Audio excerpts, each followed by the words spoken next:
In 11, that was the mentality: buy gold and silver, get rich. And that's not the mentality now. But the participation by the mainstream is even greater than it was in 2011, but different. Now, when people are pulling out of the stock market, they have nowhere to go, so they're coming here in the precious metals market.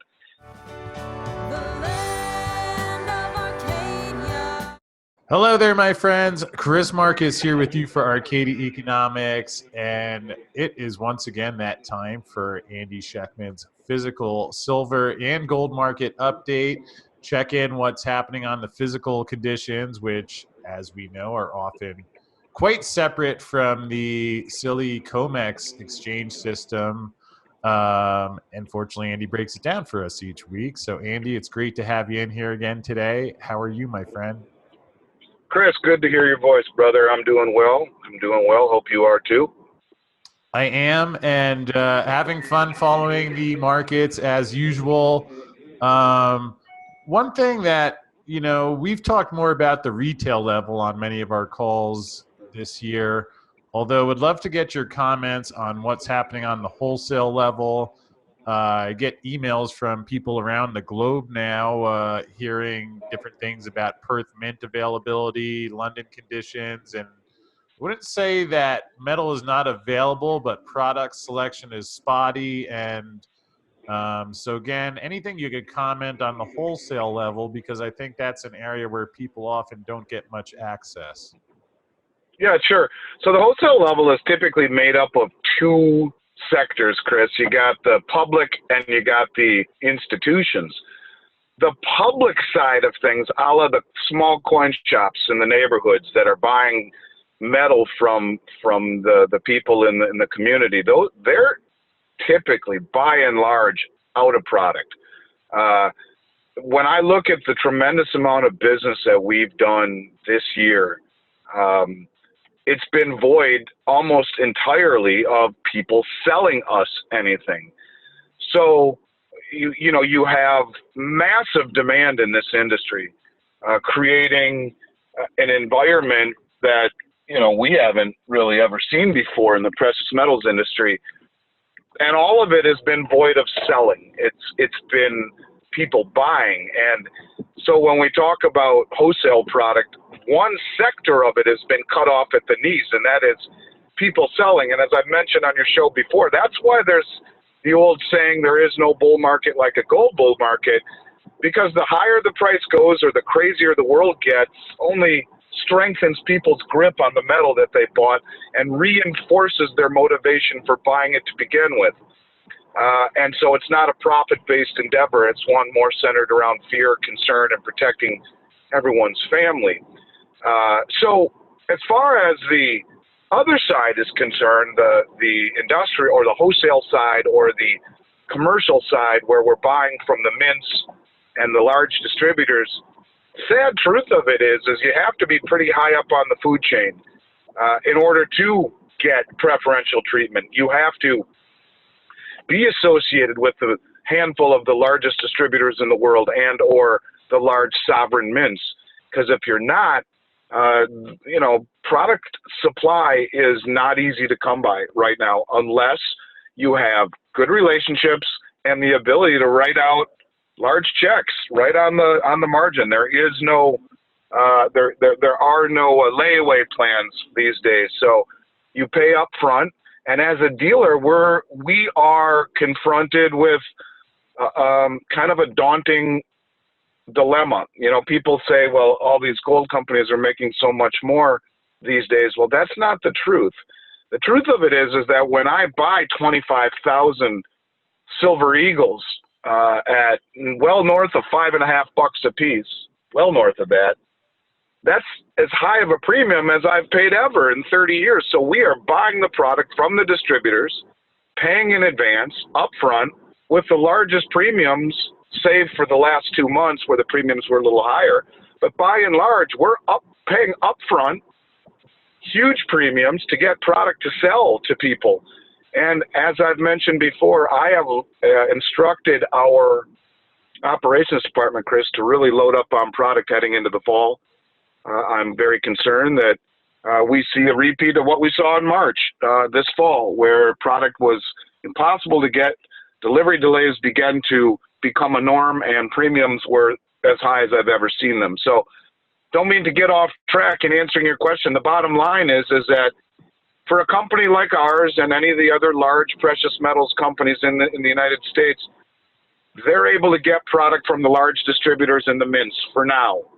But when we remember that 60% of all the silver mines and over 50% of all the gold mines were shut down the first quarter, as well as all of the refineries across the globe due to COVID, I think we're setting up for a major supply shortage coming into the fall with the election, with the confluence of events that are coming together, like all of the entitlement programs or the PPP and the CARE programs, all of these subsidies wearing off, the election, a second wave of COVID.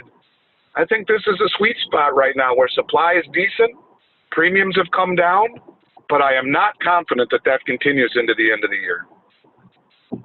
Yeah, Andy, and it's funny that, as you mentioned, that reminds me a lot about what you and I have talked about in regards to what happened in 2008, how you had very similar conditions where price dropping precipitously, and yet mints go offline. There was no product available, which you detailed in the book, The Big Silver Short. And if I may add, it looks like by the time our call is aired this week, that may be available on Amazon when that happens. So it's almost there.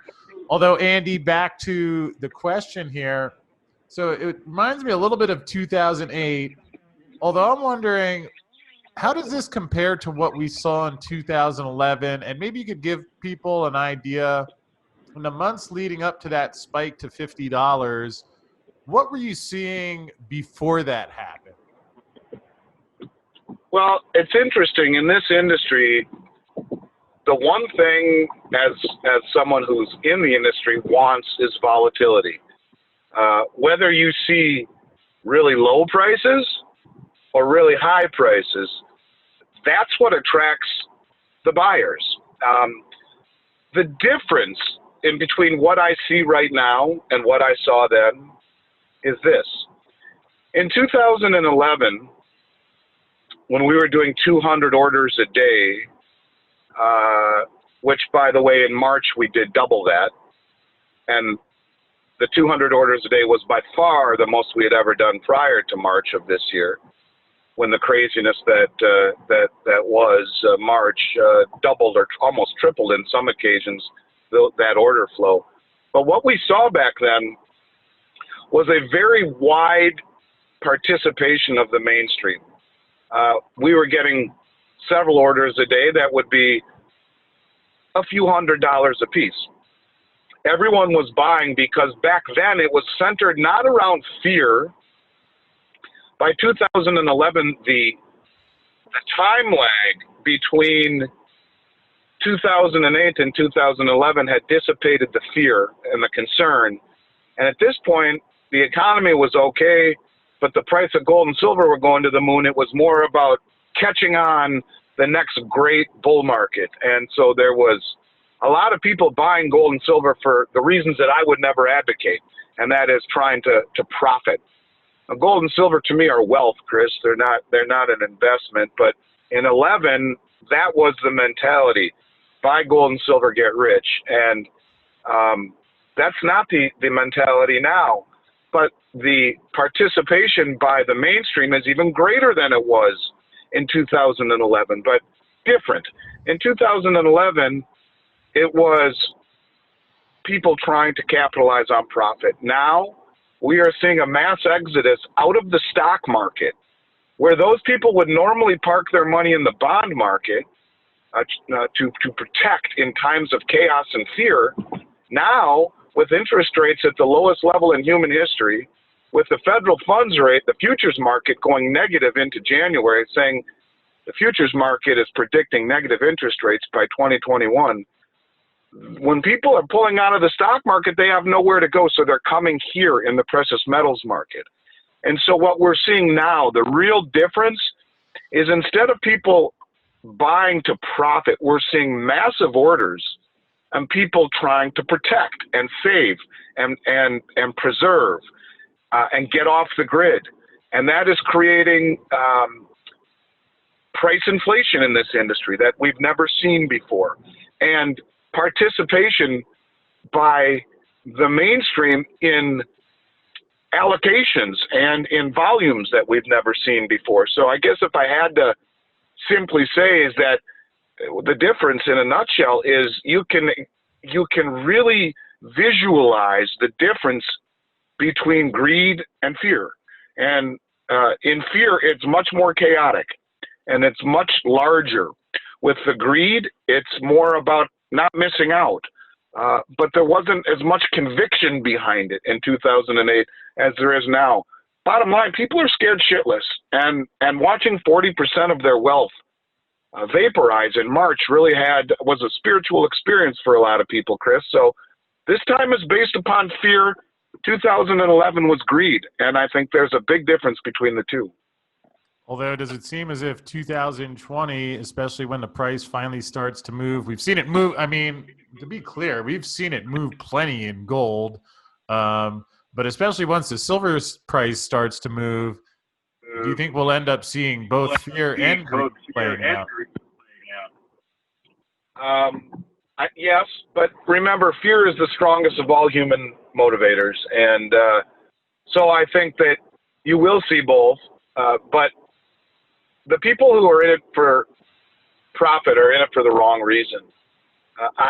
It would be disingenuous of me to say I'm not keenly aware of the price and what that does to the balance sheet. But by the same token, there are no alternatives any longer, Chris. It used to be stocks and bonds were inversely correlated. They're not any longer. They're positively correlated because of low interest rates. And so if interest rates go higher, it's the death knell for this economy. The stock market, the bond market, the real estate market. And when you see interest rates on the 10-year Treasury at 0.8%, and an insolvent government who is creating massive amounts of inflation, trying to sell bonds with a coupon at or near zero.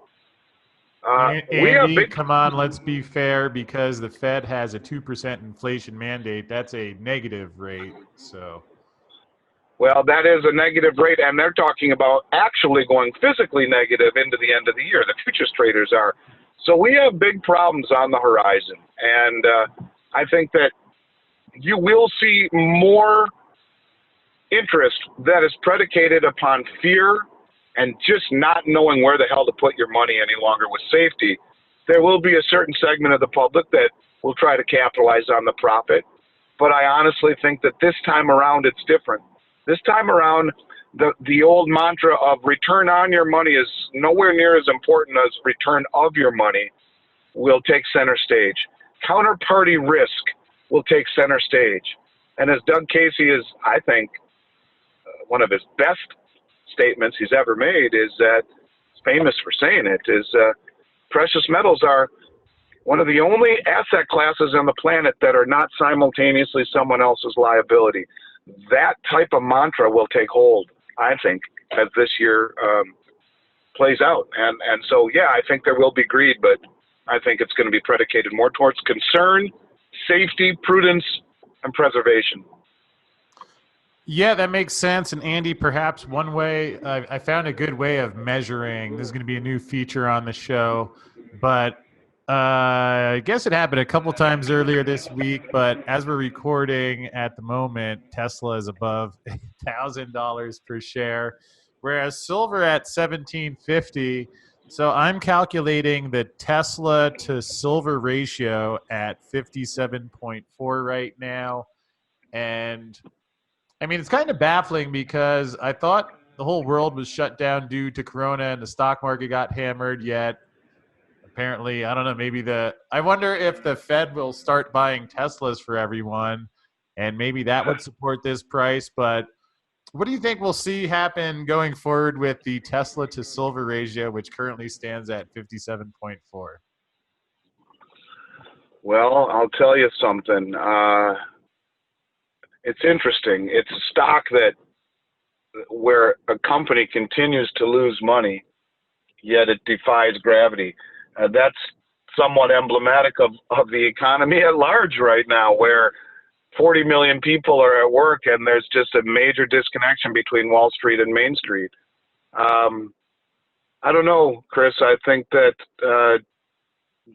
so much is so upside down right now. When you look at what that statement is, that's old school versus new school. And I think, history doesn't always completely, repeat itself, but it certainly rhymes. And for people to think that this is just a whole new modern monetary theory type of world, I think will be sadly mistaken. And so hold true to your conviction, Chris. In the end, silver will have its day. I don't know about Tesla stock. It's an interesting company with certainly an interesting CEO. But the bottom line is that those types of old school ideologies, investing in things like companies that actually make money, pay a dividend, have relatively low price to earnings ratios, those days are in the past, at least for now. It used to be, Chris, that people wouldn't buy stocks unless they were paying single digit price to earnings ratios or trading at single digit price to earnings ratios while paying a dividend of 6 or 7%. Try to find that anymore, and especially in a stock like Tesla that loses money every year, has massive price to earnings ratios, and pays no dividend, yet continues to surge higher. One of these days, we'll see a return to sanity. And I think that's kind of maybe the direction that we're heading with when this all plays out. I think ultimately Wall Street will be one of the casualties, and maybe we revert back to old school type of investing. But right now, Tesla and silver would be emblematic of totally opposite schools of thought. And I don't know, maybe history will find a way to rhyme in this case and bring us back to some semblance of sanity in the stock market. Well, I hear you. It reminds me a lot of what we heard about the internet bubble and how earnings don't matter anymore than the whopper that the government gave us about how Dick Cheney said deficits don't matter. I think they matter, maybe not priced in the short term. Though it's funny, I'm looking at Tesla on CNBC. Their price earnings is negative $1,151.88. So there you go. That's what I was getting at. It just doesn't make sense. Fortunately, you're a kind guy, and I know you offer swaps on some of these different things. So if anyone's sitting there thinking, well, a company that, and one more, I know this isn't technically metals, but I guess we can break the rules sometime. Andy, before the Fed started doing their swap lines last September, would you care to take a guess the price of Tesla stock last September? $700. Would it shock you then to find out that on September 2nd of 2019, not even a full year, about 9 months ago, Tesla was trading at $225 a share? Jeez. So a company that has not made a profit, has quadrupled in the last 9 months, while silver, I think actually might be flat or down over that same period, depending on maybe up, maybe it was still around like $16 or so. Or no, by September, that was when silver had hit 19. So over this same time period when the world shut down, Tesla's quadrupled, silver is still low. So if people are seeing that and want to go with some of the old-fashioned, like your daddy's, those old mantras of buying low and selling high. If anyone's interested in selling Tesla shares and moving into silver, Andy, could you let folks know how they could do that? And especially, I hear you're running a special next week, so maybe you could share some info on that, my friend. Yeah, absolutely, Chris. Absolutely. We, for your listeners, will run a special on the 2020 Silver Britannia. We're going to offer that to your listeners for $2.99 over spot, which will be far, far lower than anyone in the country. We're going to do that for as long as we can next week until we run out of supply. And we'll hopefully be able to do that for the whole week for you. But again, while supplies last, all we need to do, all your listeners need to do, is send an email to Arcadia at Miles Franklin. Put in the subject line Britannia, and we'll make sure that your listeners get as good of a price as you can find anywhere in North America. As far as how it works, again, typically we like to do things the old-fashioned way, Chris. It can start with an email. We'll confirm it with a phone call. We'll get everything locked in. People can pay with a check, an ACH, or a wire. Upon clearing and receipt of funds, we send everything out by insured UPS. It's that simple. Truly that simple. Well, Andy, I sure appreciate that. And, a lot of the messages I get, people generally know what they want to do, and just wanted to have a place where people can know that they're not getting a piece of metal with chocolate or tungsten inside, like you might find if you were doing business with the U.S. government. So fortunately, I appreciate you being the opposite of that. And Andy, we'll look forward to checking in next week. And folks, if anybody's wondering why these markets, why it does get so out of line where the Tesla to silver ratio is above 57, well, fortunately, we laid it all out with the silver manipulation smoking gun. If you haven't seen it, I really think you would be well served to watch it. And it is coming your way right now.